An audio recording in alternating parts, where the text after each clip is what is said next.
What if one morning you woke up and realize nothing truly matters? Not the job you fight for, not the approval you chase, not even the dreams you hold close. Would you keep walking? Would you collapse into the silence of the void? This question has haunted philosophers, artists, and generations before us. And maybe it haunts you too.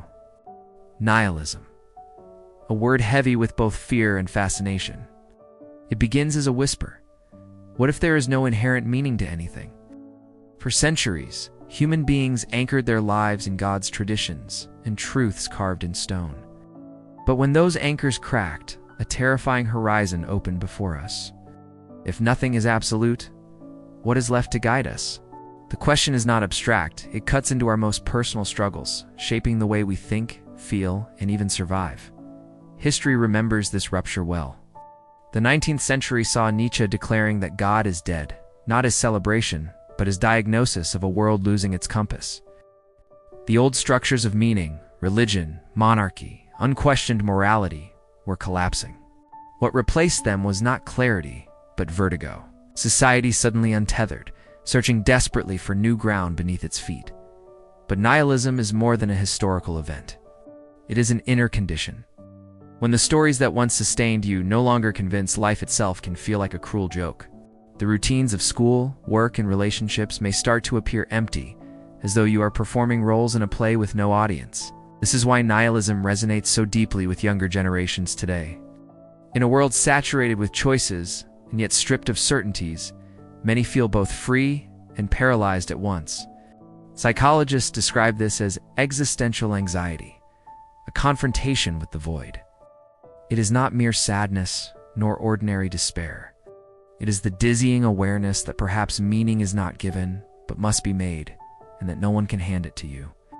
This realization is both terrifying and liberating. Terrifying because it erases the illusions we cling to. Liberating because it places the power and the burden back into our own hands. The danger, of course, is collapse. Many who stare too long into the void give up, retreating into distraction or surrendering to cynicism. History, again, shows us this risk. When societies lose their shared compass, chaos often follows, from political upheaval to cultural disillusionment. On the individual level, this same collapse can take the form of depression, addiction, or apathy. The void does not stay neutral. It demands a response. And yet, not every response is despair. Some thinkers argue that nihilism is not the end, but the beginning. By stripping away false idols, it clears space for something new. When nothing is given, everything is possible. The question then shifts. If nothing inherently matters, then what will you choose to make matter? In this way, nihilism becomes a strange kind of invitation to craft meaning where none is guaranteed. Perhaps this is why the story of nihilism still matters today, because beneath the silence of nothing lies the possibility of something. The weight of nihilism is heavy, yes, but it is also a weight you can learn to carry and even to shape. The void is real, but so is your freedom within it. What happens to a civilization when its stories stop convincing anyone? Imagine streets that once echoed with sacred chants and patriotic anthems, now filled with static. That is the dramatic backdrop where nihilism first moved from idea to force. This chapter traces that slow unbuilding, how doubt became not only a private ache, but a public weather that changed art, culture, and the shape of power. The term nihilism found its early life in 19th century Russia, and it arrived as both diagnosis and defiance. In novels and salons, most famously in Turgenev's Fathers and Sons, young thinkers rejected inherited authority, ridiculed received truths, and demanded reason stripped of superstition. Their revolt was partly intellectual, partly social, a reaction to rigid hierarchies in a society that seemed incapable of justice.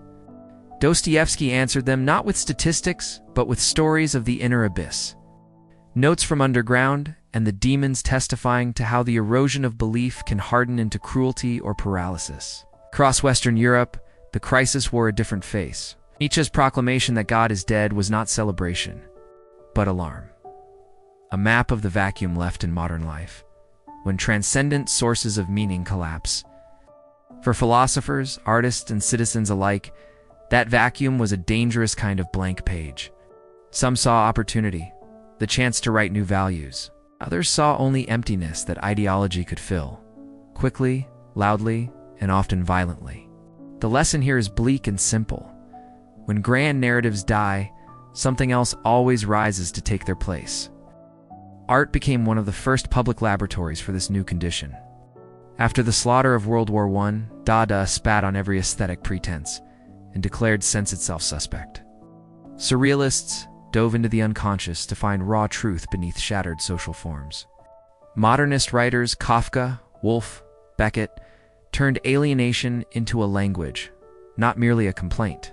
Where meaning unraveled, creativity adapted, artists used fragmentation, absurdity, and silence to reflect the world's broken mirrors, and paradoxically, to make us feel more alive to our own confusion.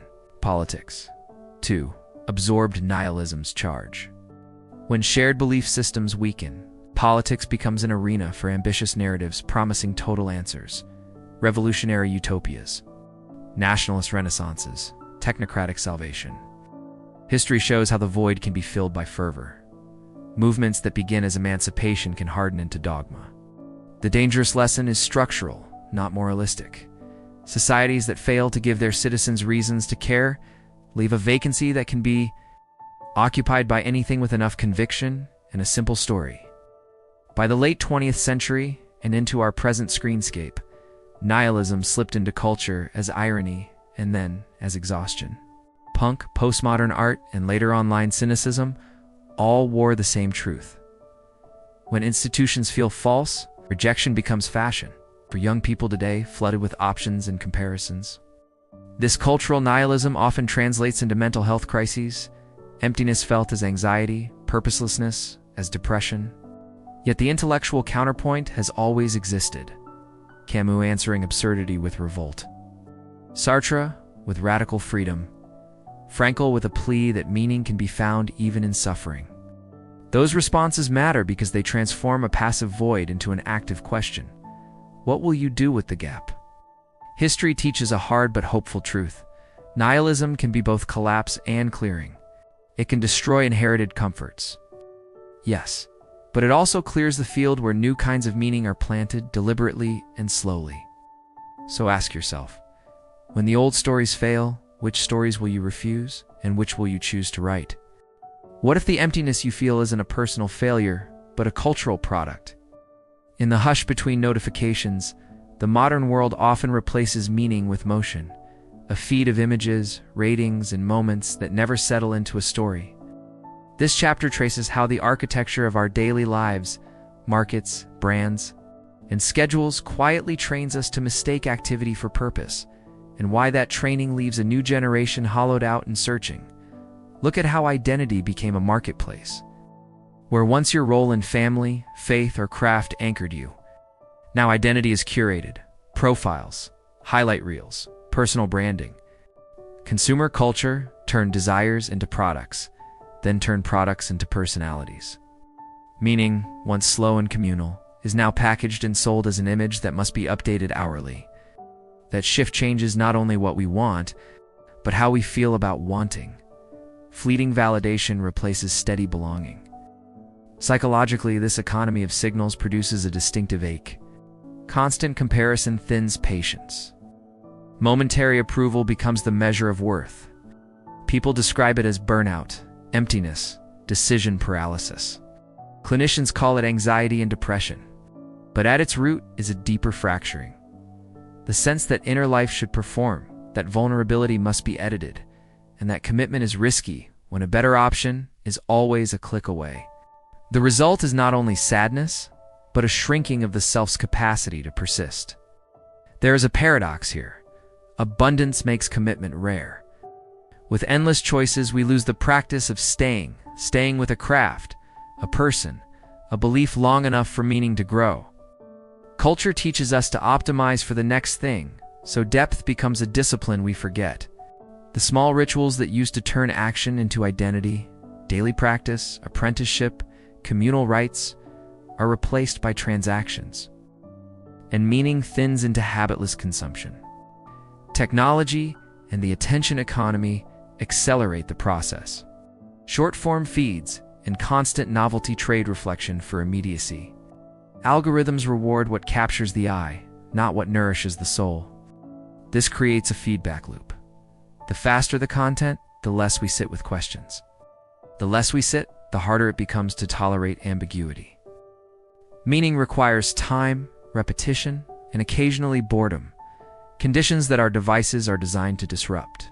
Yet there is an opposite movement inside this same moment. Practices that rebuild meaning deliberately. Existential thinkers remind us that freedom cuts both ways. Freedom from imposed purpose is freedom to create it. Camus spoke of revolt, Frankl of finding purpose through responsibility, Sartre of choosing in spite of absurdity. Practically, that looks like small, stubborn commitments. Making one thing by hand. Answering one honest letter. Saying yes to weekly presence with one person. Volunteering for a cause you can see changing. These are not grand fixes, but exercises that grow a life from the inside out. So here's the quiet challenge. If culture hands you 1,000 thin reasons to move, choose one reason to stay. Pick a small practice, write one page, tend one plant, learn one song, and tend it for a month. Meaning, like muscle, is built through repetition, not novelty. If nothing matters by default, then everything you choose to care for becomes an act of creation. Make one choice today that your future self will thank you for. What if the collapse of meaning was not an ending but an invitation? To most, nihilism feels like a cliff and abyss that swallows every reason to move forward. Yet for thinkers like Nietzsche and Camus, that abyss was not only destruction, but possibility. If all given meanings dissolve, then the field is open for creation. The void becomes not a grave, but a canvas. Nietzsche distinguished between passive nihilism and active nihilism. Passive nihilism sinks into despair, drifting without direction. Active nihilism, however, recognizes the death of old certainties as a challenge to clear away broken idols and begin anew.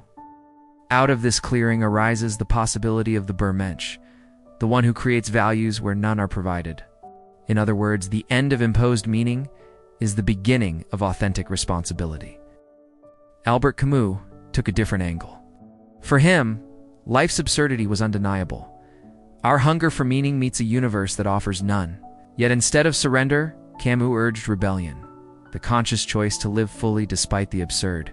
In the myth of Sisyphus, he imagines the condemned man endlessly pushing his rock as a symbol of human resilience.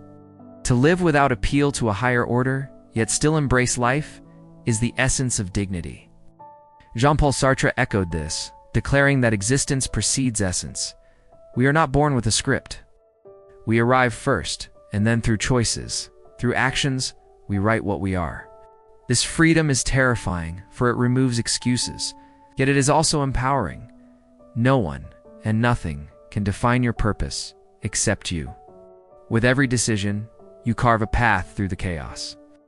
Viktor Frankl, imprisoned in Nazi camps, carried existentialism into the darkest theater of human suffering. He argued that even in conditions of extreme horror, meaning could be found not in grand abstractions, but in love, in responsibility, in the refusal to let despair dictate the spirit. His testimony revealed that nihilism's void does not have to consume us. Instead, it can remind us that meaning is not discovered like treasure, but created like art. For modern generations overwhelmed by choice and noise, this shift is crucial. Nihilism unmasks the illusion that life comes pre-packaged with answers. Existentialism offers the counterweight, the freedom to create answers ourselves. Between despair and freedom lies a thin line, and it is crossed in the act of saying, I will give my life its meaning, even if the universe refuses to. So perhaps the void is not an enemy, but a threshold. Where nothing matters by default, everything you choose becomes sacred. And in that sacredness, born not of dogma, but of decision, a new kind of strength arises. One that does not wait for the world to give permission, but dares to live authentically. If the abyss stares back, let your gaze be one that creates. What do you actually do when meaning collapses beneath your feet? The question sounds abstract until you try to live it, and then it becomes stubbornly concrete. Philosophy stops being a library of ideas and becomes a set of small, repeatable actions. the rituals, the refusals, the promises you keep to yourself when no one is watching. This chapter is about that turn from thinking to doing, because a life of meaning is built by habits, not only by insights. Begin with the smallest commitments. Pick one tiny practice and do it daily. Write one page. Walk for 20 minutes. Make your bed. Practice a chord on the guitar. Answer one honest message. These acts seem trivial until they accumulate. Repetition weaves them into identity. The point is not perfection, but persistence. Meaning grows where persistence lives. Over time, those small daily choices become the grammar of a life, speaking more loudly than any grand resolution ever could. Freedom, remember, always carries responsibility. To claim the right to create meaning is also to accept the duty of care, to yourself and to others.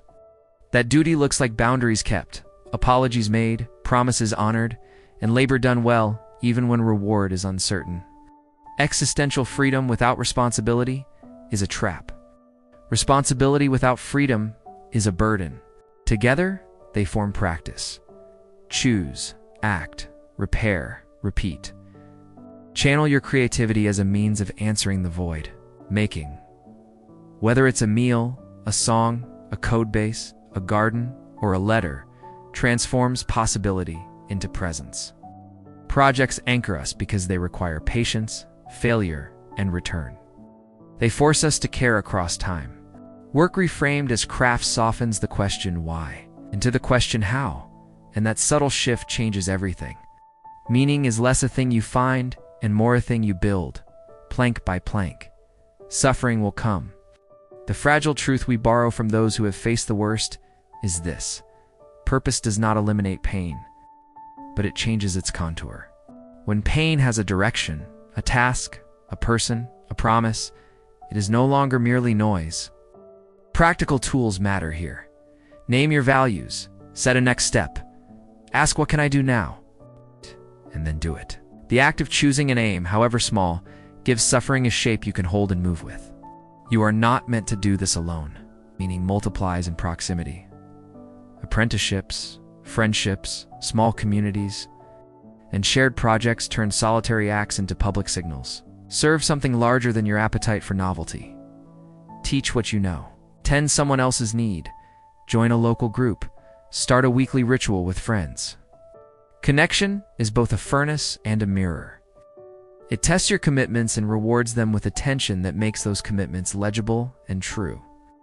So start with one small thing today. Choose a modest practice, keep it for a month, and watch what steadies. When the universe offers no script, write one paragraph, then another. When the world says nothing, speak nevertheless. The point is not to prove meaning exists everywhere, but to accept that meaning can be made. Quietly, stubbornly, and lovingly. By the life you choose to live. Who builds the scaffolding that holds a meaningful life upright? We often imagine meaning as private, a quiet, interior thing, but it is also an architectural project. Families, guilds, schools, churches, workplaces, and neighborhoods are the beams and joints that shape what counts as important. When those structures are sturdy, they guide choice, sustain commitment, and turn small acts into stories. When they collapse, even the strongest private resolve can be eroded by loneliness and drift. For most of human history, meaning was knitted into social forms. Apprentices learned a craft by working beside a master. Rites of passage announced who you were and what you owed. Communal rituals marked seasons of grief and joy. These are practical mechanisms. Repetition, shared language, public recognition that convert action into identity. They did not make life easy, but they made it legible. People could see their place in a larger plot and orient their days toward something beyond fleeting pleasure. Modernity changed the shape of those institutions. Industrial labor moved millions into anonymous factories and later into service jobs. Markets converted roles into transactions, and mobility scattered kin networks across continents. Where communal bearings once existed by default, now you must build them by intention. The market and the feed offered substitutes, brands, influencers, curated selves. But these are brittle scaffolds. They reward spectacle and novelty, not the patient work that anchors a life. The result is a generation that knows how to perform identity, but struggles to sustain it, And that struggle shows up as chronic loneliness, anxiety, and a sense that life is ephemera. Technology accelerates both the problem and parts of its solution. Algorithms optimize attention, turning human time into commodity. Automation threatens to strip work of its formative power unless societies reconceive what work means. Yet platforms also allow niche communities to form at scale. Makers who share craft online, mutual aid groups coordinating help across neighborhoods, learners finding mentors across time zones. The moral choice is not whether technology exists, but how we shape it, what we design to cultivate. Depth or distraction, connection or consumption. Rebuilding the social architecture of meaning starts small and scales thoughtfully. Reinstate apprenticeships and long-form projects that demand practice and time. Create civic rituals that are inclusive and participatory. Town meetings, neighborhood festivals, shared meals. Reform workplaces to honor craftsmanship and social bonds rather than just output. Encourage cooperative ownership and local stewardship so that people invest in places that reciprocate their care. Public policy and cultural design can nudge societies toward structures that make meaning possible instead of merely marketable. At the level of the individual and the group, there are concrete, repeatable steps. Form a study circle that meets weekly. Start a community garden. Volunteer for an organization that keeps you visible to others over months and years. Join or create a small guild around a shared skill. Therapy, peer support, and communal rituals matter too. They are not indulgences, but infrastructure for the soul, meaning multiplies when it is shared. A single life of purpose can ripple into many. If given a social stage to be witnessed and returned, if meaning is a house, then walls and roofs matter as much as the heart inside. Don't wait for a distant institution to fix the world. Begin building where you are. Invite one person into a steady practice with you. Make a public promise and keep it. Offer time rather than opinion. The work of creating meaning is both personal and political. It asks us to design lives that are beautiful enough to be lived together. If a home for meaning does not exist, become the builder. Lay down one plank, light one lamp, and keep the door open. What remains when every answer feels fragile? When all the stories we inherited break apart in our hands, the temptation is to stop moving, to surrender to the stillness of despair. And yet the human story suggests another possibility, to keep going, not because the universe guarantees meaning, but because we decide to live as if meaning can be made. This final turn is subtle, but decisive. The shift from asking why live, to answering how will I live. Albert Camus captured this pivot with his notion of revolt. To revolt is not to overthrow governments or burn down cities, but to refuse the surrender of the spirit. Life may be absurd, but revolt transforms absurdity into fuel. Each act of love, each work of craft, each commitment honored in the face of indifference becomes a defiance that affirms, I am here, and I choose to live. That is the quiet heroism of existing without guarantee. Psychologically, this choice reframes emptiness. Despair says, nothing matters, so nothing is worth doing. Freedom replies, nothing matters. Therefore, anything I choose can matter. The same void that paralyzes can also liberate. It depends on how we approach it. The practice of existential courage is not about eliminating doubt, but about moving with it. Carrying uncertainty is part of the journey. History offers countless witnesses to this stubborn resilience. From Frankl in the camps, to artists creating under censorship, to ordinary people raising families in times of war, meaning was not discovered intact, but carved out of resistance. They remind us that human beings are not passive recipients of purpose. We are makers, and in that making, even in fragments, we find enough to continue. In our time, the challenge is no less urgent. Technology tempts us with endless distraction. Culture whispers that nothing lasts, and politics often corrodes trust. Against that backdrop, to live deliberately is a radical act. To wake up, to choose a value, to persist in kindness, to return to a craft or a promise, these are not small gestures. They are signals of life against the noise of emptiness. So the answer to nihilism is not to out-targue it, but to outlive it, not with false certainties or borrowed scripts, but with authentic choices. To love someone deeply, to create something imperfectly, to care for a place, to offer help even when no one is watching. These choices may not resolve the universe's silence, but they make our brief time within it luminous. Perhaps the truest response is this: if nothing matters, then every act of care, every gesture of love, every small creation becomes infinitely precious, because it is chosen. Meaning is not handed down, it is born each time you dare to live, as if your days are worth the effort, so live anyway. And let that be your answer to the void. Have you ever scrolled through endless feeds at night, searching for something you can't quite name? A laugh, a distraction, a spark of meaning. Yet the longer you scroll, the emptier it feels. This is not just boredom. It is nihilism translated into pixels, coded into algorithms that mirror our own restless hunger for significance. The digital world, once promising connection and liberation, now often deepens the void. In the 19th century, nihilism tore down the certainties of religion and monarchy. In the 20th, it challenged the foundations of politics, morality, and art. And in the 21st, it has slipped silently into our phones. Social media does not tell us nothing matters. It whispers something far more dangerous. Everything matters, but only for a second. A post goes viral, then disappears. A trend rises, then vanishes. We are left chasing echoes in a hall of mirrors. Technology amplifies the symptoms of a nihilistic age, instead of facing the terrifying silence of meaninglessness. We drown in noise, notifications, updates, reminders, infinite content. The emptiness is not gone. It is simply masked by a carnival of distractions. And beneath it all, the question remains: if nothing lasts, what is worth living for? Psychologists warn that this digital overstimulation leads to existential fatigue.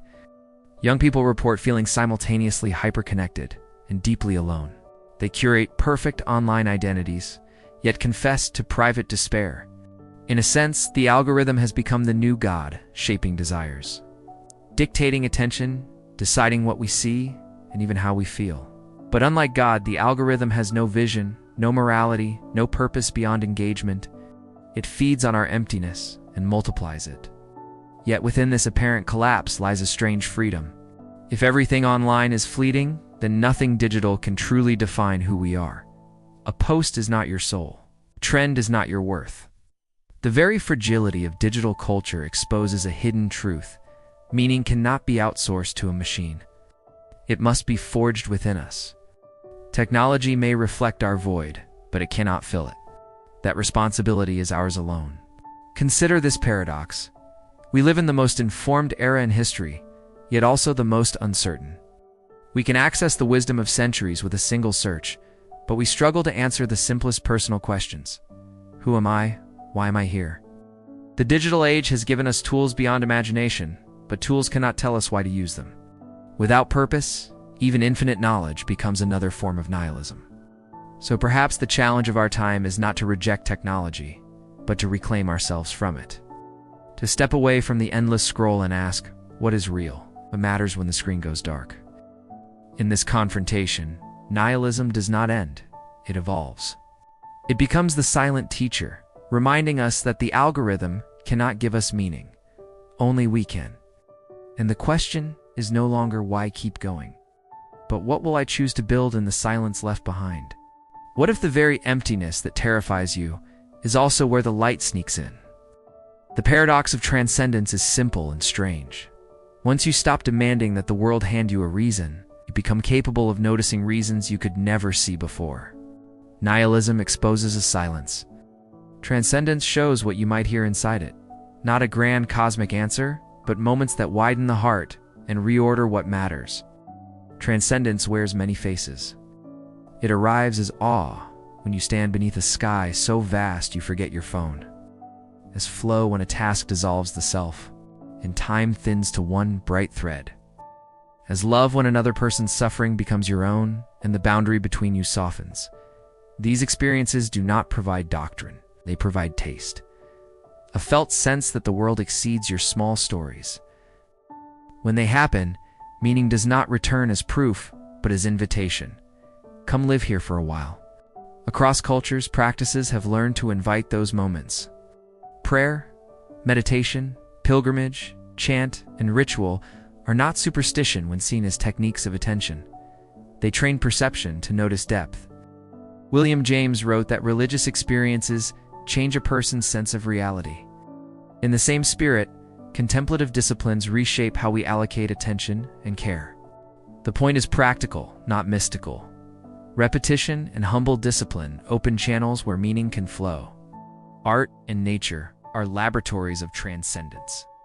A painting, a sonata, a landscape can interrupt the transactional rush and make you feel smaller and larger at once. Artists translate the ache of the void into form. Nature offers scales of beauty that reorient desire. Making and witnessing, crafting a poem, tending a garden, listening to a friend without interruption, become acts of tending to the world's capacity to astonish us. In those acts, the self learns to be both maker and receiver. Contemporary science has begun to map these states without dissolving their mystery. Neuroscience points to correlates of awe and flow. Clinical studies suggest that experiences described as mystical can transform depression and addiction for some people. Some therapies deliberately and carefully induce mystical-type experiences as part of healing. These are not shortcuts or guarantees. They're windows that, when framed by ethics and care, can show how fragile the boundary is between despair and wonder. There is, however, a danger, using transcendence to flee responsibility, spiritual bypassing. The urge to escape pain by chasing peak experiences is real. True transcendence should not be a cosmetic fix, but a teacher. It must lead back into the world, not away from it. The most sustainable forms of meaning combine the luminous moments with steady practice, moral attention, and the hard work of loving others over time. So what can you do tomorrow? Seek small openings, a walk without your phone, a song listened to with closed eyes, a single act of service that refuses selfishness for an hour. Learn to be present long enough for awe to arrive. Build rituals that call you back when the scroll seduces you. Transcendence will not remove the void, but it will show you how to live with it, as an edge where curiosity and care can catch light. In that light, life does not become certain, it becomes luminous. So we arrive at the end of this journey, from nihilism's dark whisper that nothing matters, to the discovery that emptiness itself can open into freedom. We have wandered through history, psychology, art, and the digital age. And now we return to the question that began it all. If nothing matters, why keep going? The answer, perhaps, is not a single truth written in stone, but a choice renewed each day. A choice to walk even when the path is unclear. Nihilism is not an enemy to be destroyed, but a mirror to be understood. It reflects our deepest fears, that our efforts are temporary, our lives finite, our stories fragile. Yet in facing it honestly, without denial or distraction, we uncover the strange power it carries. For if nothing is given, then everything you create becomes real by your own hands. The void is not just loss, it is possibility. The generations before us sought meaning in gods, nations, and ideologies. We inherit both their wisdom and their wreckage. In our time, meaning cannot be borrowed so easily. We live in a landscape where old certainties have crumbled, and technology amplifies the silence. But perhaps this is precisely why our choices matter more than ever. The absence of absolute meaning does not erase significance, magnifies the weight of our freedom. Psychologically, the choice to keep going is an act of resilience. It is the courage to resist despair, to create rhythm in the midst of chaos, to care in a world that often feels indifferent. Philosophically, it is the leap from nihilism into existentialism, not denying the void, but answering it with action, love, art, community. And spiritually, it is learning to see transcendence in small moments, to let awe and wonder lift the veil, even for a heartbeat. We must not mistake this for naive optimism. The void remains. Suffering will not vanish, and certainty will not return. But perhaps that is the beauty of being human, to live with the questions, to build without guarantees, to write a story no one else could write. When the silence threatens to swallow you, remember that silence is also space. Space where your voice can rise. So why keep going? Because in your steps, the road appears. Because in your care, another heart beats stronger. Because in your courage to create, the void itself is transformed. Life is not waiting for you to solve it like a puzzle. It is waiting for you to live it like a song. And maybe, just maybe, that is enough. To live fully, to love honestly, to keep walking even when the horizon is dark. For in the act of continuing, you answer nihilism not with words, but with your very existence. Keep going. The light you are searching for may already be the light you carry. If this journey through nihilism and meaning spoke to you, don't let it end here. Share this video with someone who might be searching in the dark. And let's keep building a space where philosophy, psychology, and life's deepest questions can be explored together. Subscribe if you want to walk further down these roads with me. Not for quick answers, but for honest conversations that matter. What if this gave you even a moment of clarity? Leave a comment below. What is the light you carry through the void? Your voice might be exactly what someone else needs to hear.